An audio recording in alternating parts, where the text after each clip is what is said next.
పవన్ అనేవాడు ఉంటే నేను సీఎం కాలేనని జగన్ టార్గెట్ పెట్టేసుకున్నాడు. పవన్ అనేవాడు 2029లో మరలా ఇప్పుడు ఎలా చేశాడు అలా నాకు సపోర్ట్ చేయకపోతే నాకు భవిష్యత్తు ఉండదు, నా బిడ్డ మళ్ళీ సీఎం కాలేడని చంద్రబాబు పెట్టేసుకున్నారు. ఈ జనసేన సైనికులకు ఒకటే చెప్తున్నానండి, ముందు పవన్ అనేటటువంటి నిజాయితీ పరుణ్ణి కాపాడుకుంటే రాష్ట్రం బాగుంటుంది. ఎందుకంటే అతనికి స్వార్థం లేదు. పుచ్చలపల్లి సుందరరాయ గారి లాగా ఆస్తులన్నీ ప్రజలకు దారబోసినాడు.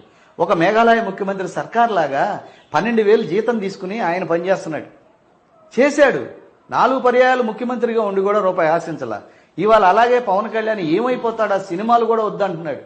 ఎలా మెయింటెన్స్ అవుతాడు? ఫ్యామిలీలు ఎలా మెయింటెన్స్ అవుతాడు? పూర్తి స్థాయి ఉంటే ఫుడ్ ఎవరు పెడతారండి? గడ్డి మామ దగ్గర కుక్కల్లాగా తయారైతే ఇవాళ బంగారపు స్పూన్తో రాజకీయ నాయకులకి నిన్నటిదాకా